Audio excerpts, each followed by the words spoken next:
Most people assume that if they keep ending up with the same kind of person, it's just bad luck. Maybe they think they're attracting the wrong people. Maybe they tell themselves they just have terrible taste. Or maybe they say the thing almost everyone says at some point. This time felt different. And yet somehow, it happens again. Different person, different personality, different circumstances.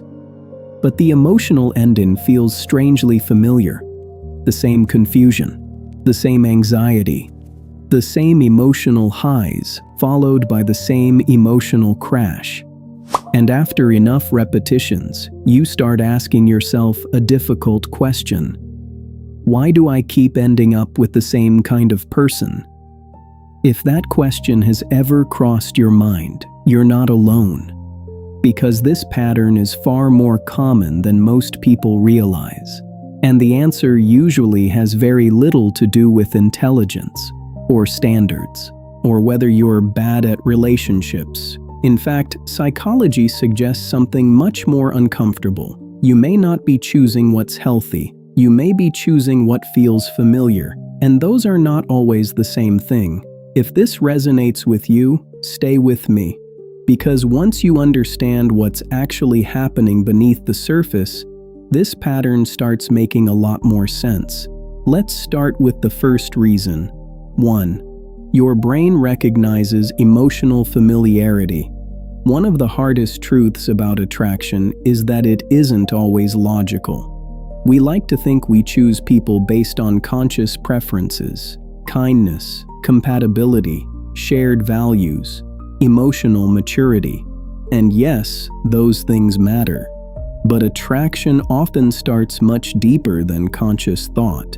Your nervous system is constantly scanning for what feels recognizable. And sometimes what feels recognizable isn't healthy, it's familiar.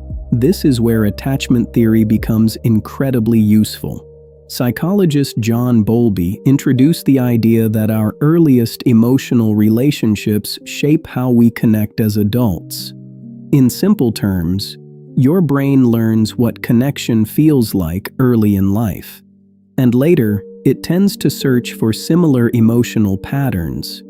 That doesn't mean everyone with relationship struggles had some dramatic childhood. That's not the point. But if emotional closeness once felt inconsistent, if affection had to be earned, if love sometimes came with unpredictability, your nervous system may have quietly learned to associate emotional uncertainty with connection. And that changes how attraction feels. Because sometimes stability feels unfamiliar, and unfamiliar can feel boring. Meanwhile, emotional unpredictability feels strangely magnetic, not because it's healthy, but because your system recognizes it. That's why someone calm, emotionally available, and genuinely kind can feel underwhelming, while someone confusing, distant, or hard to read can feel intensely compelling. And this is where people become incredibly self-critical. Why am I attracted to people who clearly aren't good for me? Because attraction isn't always a reflection of what's good for you. Sometimes it's a reflection of what your emotional system already understands. And when your nervous system mistakes familiarity for safety, unhealthy dynamics can feel strangely like home. 2. Emotional inconsistency creates powerful attachment. Now let's talk about something most people completely misunderstand. Sometimes you're not attached to the person. You're attached to the emotional cycle they create, and that distinction matters. Imagine someone who's warm and affectionate one week, then distant the next. Hard to read, emotionally unavailable. Then suddenly they return and make you feel chosen again. That pattern creates emotional instability, but more importantly, it creates anticipation. Your brain starts wondering, what changed? Did I do something wrong? How do I get the good version of them back? and that uncertainty can become incredibly addictive. This is something behavioral psychology explains through a concept called intermittent reinforcement, which basically means unpredictable rewards often create stronger attachment than consistent ones. It's one of the same psychological mechanisms seen in gambling behavior, because uncertainty keeps the brain engaged. If the reward were consistent, your nervous system would relax. But inconsistency keeps you emotionally activated, always waiting, always hoping, always scanning for signs, and over time, that activation can start feeling like passion, like chemistry, like deep emotional connection. But often, it's anxiety. That's a brutal truth. Because some of the most emotionally intense relationships aren't intense because they're meaningful. They're intense because your nervous system never gets to relax, and when emotional relief finally comes, it feels euphoric. That relief gets confused with love, which is why some people stay attached to relationships that are clearly exhausting them. Not because they're weak, but because the emotional pattern itself became chemically compelling. That push-pull dynamic can be incredibly hard to walk away from, especially if your brain already recognizes emotional inconsistency as familiar. 3.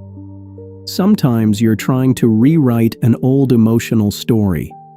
This third reason is one of the deepest, because sometimes what keeps drawing us back isn't attraction, it's unfinished emotional business. Human beings naturally seek emotional resolution.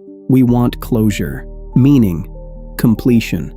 And when old emotional wounds remain unresolved, the mind sometimes tries to recreate similar situations without us realizing it, almost like it's hoping for a different ending this time. This is why someone may repeatedly fall for emotionally unavailable people, or people who make them feel like they have to prove their worth, or relationships where affection feels conditional. On the surface, it looks like bad luck, but psychologically, it may be repetition, not conscious repetition, subconscious repetition. The mind revisiting a familiar emotional problem, hoping to solve it. This can happen when someone grows up feeling unseen, unchosen, emotionally dismissed, or like love had to be earned through effort.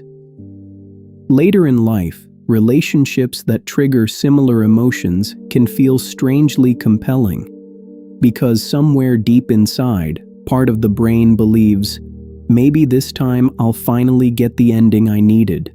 But repeating the same emotional setup rarely heals the wound. It usually deepens it. And that's why people often say, I don't understand why I keep choosing the same kind of person, because from the outside, it looks irrational. But emotionally, the pattern often makes perfect sense. But here's the part that changes everything. Just because a pattern makes psychological sense, doesn't mean it has to keep running your life, because once you can see the pattern clearly, you stop confusing it with destiny. And that brings us to a few uncomfortable truths. 4. 3 emotional truths most people don't realize. The first truth is this: you're not always attached to the person. Sometimes you're attached to the emotional experience they create. That's an important distinction, because when someone becomes emotionally significant, we tend to assume the attachment is about who they are, their personality, their uniqueness, the connection itself. But sometimes, what actually hooks us is how they make our nervous system feel. The anticipation, the uncertainty, the emotional highs, the relief when they come back, the craving for reassurance.